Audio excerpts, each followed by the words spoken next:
አሰላሙ አለይኩም ወራህመቱላህ ወበረካቱ። ውድና የተከበራችሁ የቻናሌ ተከታታዮችና እንዲሁም ጓደኞቼ እንዴት ናችሁልኝ? ደህና ናችሁ ወይ? ሁሉ ሰላም፣ ሁሉ መልካም ከኔ ጋር አልሐምዱሊላህ። እንዲሁም ክርስቲያን ወገኖቼ ሰላም ሰላም ብያለሁ። ዛሬ እንግዲህ ልብ የሚነካ መረጃ ነው ላካፍላችሁ ይዤላችሁ የመጣሁት። ቤተሰብ በዚህ አጋጣሚ ለአዲስ ከሆናችሁ ለቻናሉ ሰብስክራይብ፣ ላይክ፣ ሼር እያደረጋችሁ እስከ መጨረሻው ድረስ እንድትከታተሉ በአክብሮት ጋበዝኳችሁ ማለት ነው። ዛሬ እንግዲህ ሀገራችን ላይ እየተፈጠረ ያለው እየተደረገ ያለውን አሰቃቂ ሁኔታ የምነግራችሁ ይሆናል። እንግዲህ ከአሁን በፊት የሀገራችን ወጣት በባህር ብሎ እየሄደ በባህር እየቀረ መቶ ምናምን ሰው ሁለት ጊዜ ሶስት ጊዜ እየገባ ወጣቱ በሳዑዲ ድንበር በመሳሪያ እየተመታ እየታገተ እየተሰቃየ እየሞተ የሀገራችን ወጣት እየተንገላታ ባጭን እየቀረ ሁላችንም ስናለቅስ ኖረናል።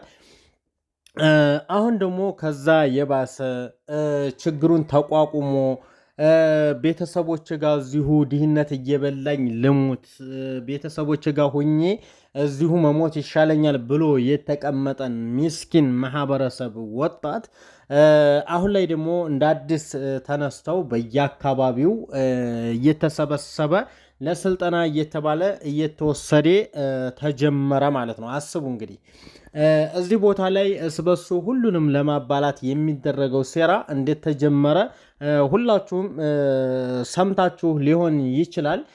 እንግዲህ በደቡብ ወሎ ጃራ የምትባል አካባቢም በአፈናቅለው የመጡ መጠለያ ቦታ የሚቀመጡትን ብዙ ስፍር ቁጥር የሌላቸው ወጣቶች ተሰብስበው ወደ ማሰልጠኛ ካምፕ እንደተወሰዱም ሁላችሁም ሰምታችሁ ሊሆን ይችላል። ካልሰማችሁም እየነገርኳችሁ ነው ማለት ነው። ከዛ በተረፈ ደግሞ በሰሜን ወሎ ጊራና የምትባል ቦታ እንግዲህ ሐሙስ ገበያ ላይ ብዙ ወጣቶች ተሰብስበው ነጋዴዎች ሳይቀሩ ሙሉ በመኪና ተሰብስበው ከተወሰዱ በኋላ ቤተሰብ እያለቀሰ ሮሮን በሚያቀርብበት ሁኔታ እንግዲህ ለትግል የማይሆኑትን አቅመ ደካሞችን እንደዚህ ምናምን የሆኑትን መልሰው ለሬሽን ነው ብለው ሰውን አረጋግተው አንድ መኪና መልሰው ዘርግፈው የተቀሩት ሲጠየቁ ግን አገሩ ወደ ማሰልጠኛ እንዲወሰዱ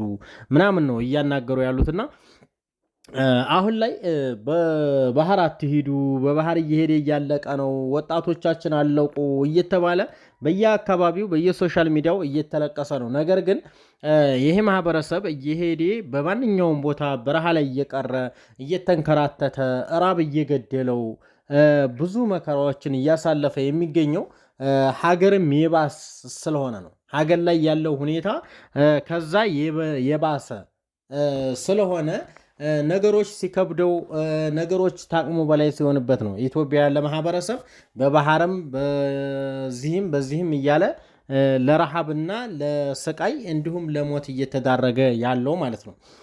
አሁን ላይ ግን ከእንደዛ አይነቱ በጣም ከባድ የሆነው ነገር በየአካባቢው ማንኛውም ወጣት ወደ ስልጠና ካምፕ እንደሚሄድ በግልጽ እየተናገሩ ነው ያሉት። አሁን ላይ ወጣቱ ከቤት ወጥቶ እንኳን ተንቀሳቅሶ ሰርቶ የሚበላበት ሁኔታ ላይ አይደለም። ሁሉም ሰው እየፈራ ነው ያለው ማለት ነው። ስለዚህ ሀገሩም ላይ ካልተመቸው የሰው ልጅ በውጭ ሀገርም ሄዶ ሰርቶ እንኳን ካላለፈለት እንዴት ይደረጋል? በጣም ነው የሚደብረው፣ በጣም ነው የሚያስጠላው። እና በየአካባቢው ያለን የአማራ ወጣት እየሰበሰቡ በመኪና እየጫኑ እየወሰዱ እያሰለጠኑ ከማን ጋር ለማዋጋት እንደው እኔ የማውቀው ታሪክ የለኝም። እንግዲህ ነገሮች በጣም ታቅማችን በላይ ናቸው። በጣም ሰው ፈርቷል። እናትና አባት እንኳን ልጆቻቸውን ሀብት እገዱልን ምናምን ብለው ስራ አዘው ወደ ውጭ ለማባረር ለማስወጣት እንኳን በጣም እየፈሩ ነው። በቃ ከቤት የሚያስወጡት ማለት ነው። ምክንያቱም አሁን ላይ በዛው እንደሚቀር አስበው ነው ማንኛውም ሰው የሚቀመጠው እንጂ ተመልሶ ይመጣል እንደዚህ ይሆናል ምናምን ብሎ የሚያስብ አንድም ሰው የለም ማለት ነው። ውድ ቤተሰቦቼ አሁን ላይ እንግዲህ በተለያዩ ቦታዎች ላይ ሰው እየተሰበሰበ ወጣቱ ለአዲስ ስልጠና እየተባለ እየተወሰደ ነው የሚገኘው። እንግዲህ በግዴታ ማለት ነው። በፊት ወዶ ነበር እንጂ አሁን ላይ ግን በግዴታ እየተሰበሰበ ወደ ጦር ማሰልጠኛ ካምፕ እየተወሰዱ ነው የሚገኙት ማለት ነው። እንደገና በውጭ ሀገርም የሚሄዱት እንግዲህ የመን ላይ በባህር ብዙ ሰዎች እያለቀ ነው። ወጣቱ ባይዘወይ ወጣት የለም አሁን ላይ አልቋል። በቃ ሁሉም አሁን ኢትዮጵያ ላይ እንግዲህ ሰርቼ ቀየራለሁ ብሎ ሳይሆን ከሀገር 300 ሺህ 400 ሺህ እያወጣ ከሀገር የሚወጣው ሰርቼ ያን ብር መልሰዋለሁኝ ብሎ አስቦ ምናምን አይደለም። ኢትዮጵያ ላይ መቀመጫ ሲያጣ ኢትዮጵያ ሲከብድበት ኑሮ በጣም ሲያማርራቸው እንደገና ደግሞ ቤቱ እንደፈለገ እንኳን ወጥቶ ገብቶ ሲጨንቀው ወደፊት የሚመጣውን ነገር ሲያስብ መላው ሲጠፋው ነው ከቤተሰቦቹ ተነጥሎ ያን ብር የሚከፈል ብር የሌለው ሁላ እየተበደረ ወደ ውጭ የሚወጣው እየጨነቀው ነው እንጂ ሰርተን በአሁኑ ሰዓት ሀገር ውጭ ሄደን ሰርተን ተለውጠን ራሳችንን ቀይረን ምናምን ብሎ አስቦ የወጣ ከሀገር ማንንም አታገኙም። ስለዚህ በጣም ከባድ ነው። እንግዲህ ጊራና ላይ ብዙ ሰዎች ሰምታችሁ ሊሆን ይችላል። የጊራና ልጆች ልትኖሩ ትችላላችሁ። ጊራና ላይ እንግዲህ ብዙ ወጣቶች ናቸው ታፍነው ሐሙስ ዕለት የተወሰዱት ማለት ነው። ያው እንግዲህ ወደ ሌላም ቦታ ይሄ ነገር መፈጠሩ የማይቀር ነው። ምክንያቱም ተናግረዋል ማለት ነው። ይሄ ነገር ይሆናል። እንግዲህ ከዚህ በመቀጠል መጠንቀቅ የሚባል ነገር አለ። ሁሉም በየቤቱ ይቺ ቀን እስከሚያልፍ ድረስ በየቤቱ ቢቀመጥ በጣም አሪፍ ነው።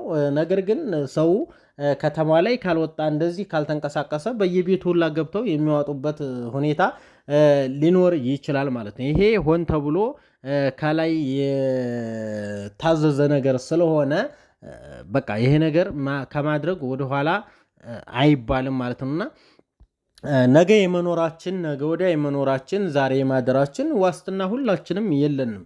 ሁሉም ዋስትናውን አጥቶ በቃ አሳሰቡን ቀይሮ ሁሉ ነገሩን ትቶ ነው የሚኖረው ማለት ነው ማንኛውም ሰው እና ስለዚህ ሀገራችን ላይ ሆነን ዋስትና ኑሮን በሀገራችን እንኳን ኮርተን ካልኖርን ምንም የሀገራችን ላይ ፍቅር አግኝተን ሀገራችን ላይ የመኖር ጣዕም አይኖረውም ማንኛውም ሰው ማለት ነው።